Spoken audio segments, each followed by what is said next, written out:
Hello, my name is Daniel Sikstrom, and I'll be presenting my research on a new cathode material for intermediate temperature solid oxide fuel cells.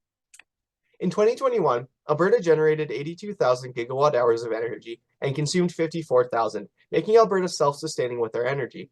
However, 90% of Alberta's energy comes from carbon-emitting fuel sources. As Canada is committed to reaching net zero emissions by 2050, Alberta is going to lose 90% of its energy. In order for Alberta to reduce emissions while also maintaining our energy surplus, the development of carbon-neutral energy is crucial. I have chosen to focus my alternative energy research on the solid oxide fuel cell, shortened to SOFC, which involves the reaction between oxygen and hydrogen, which will produce energy and water as a byproduct. In 1969, a hydrogen fuel cell was used in the Apollo 11 mission to put humans on the moon for the very first time.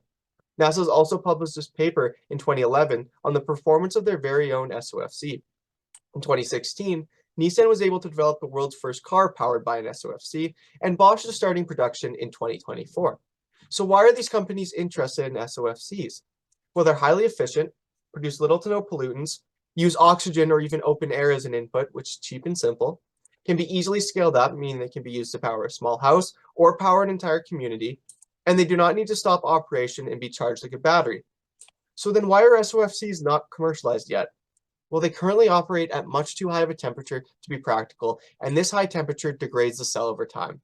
Thus, lowering the operating temperature below 800 degrees while maintaining the same performance is a goal of SOFC researchers. I had spoken with Professor VT about doing research in SOFCs after taking Chem 573 with him. He had published a paper reporting great performance at intermediate temperatures from this neodymium and strontium-based material. Strontium is a period 2 element, and elements in the same period often behave in similar ways. So we were curious what effect replacing strontium with the larger barium atoms would have on the material. So my research goals were to synthesize NBCF using a high-temperature solid-state reaction, test how catalytically active it is, and test to make sure the material is conductive enough to be useful in SOFCs. I varied the amount of neodymium and barium in order to screen for the best material. Cathode materials for SOFCs must have high catalytic activity towards the oxygen reduction reaction. This reaction involves oxygen molecules attaching to the cathode surface, the oxygen separating, then the oxygen moving along the surface or through the cathode, then electrons transfer to the oxygen, and finally, the oxygen moves through the electrolyte.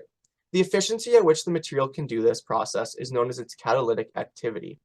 To test this, I use a technique called electrochemical impedance spectroscopy to create a graph like this. The catalytic activity is related to the radius of the semicircle on the graph. Basically, the smaller the semicircle, the more catalytically active the material is.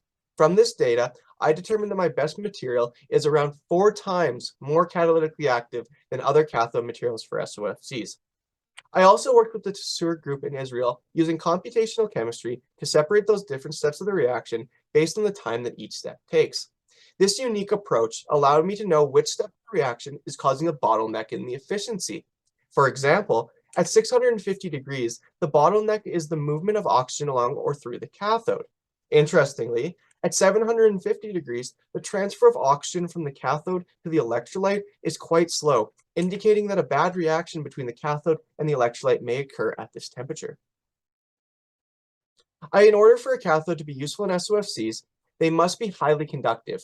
So I measured the conductivity at different temperatures and found that the most conductive of my materials is 5 to 66 times more conductive than other similar cathode materials.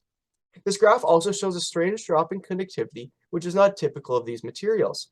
In searching for a solution, I found a strong correlation between the sudden drop in conductivity and a sudden drop in weight associated with oxygen leaving, resulting in the metals becoming less conductive. In conclusion, I have determined that neodymium 0.45, barium 0.55, cobalt 0.8, iron 0.2, oxide shows the best performance of the NBCF compositions I studied. It manages to be one of the most conductive and catalytically active cathode materials for intermediate temperature solid oxide fuel cells. Finally, the Pure Scholarship allowed me to share my research to scholars and professionals. I presented my research at the Canadian Chemistry Conference and Exhibition in downtown Calgary. I presented a poster at the Electrochemical Society Canada Spring 2022 meeting here at the University of Calgary, and I have a paper submitted to an academic journal that is currently in the review and the revision process. Thank you for listening to my talk.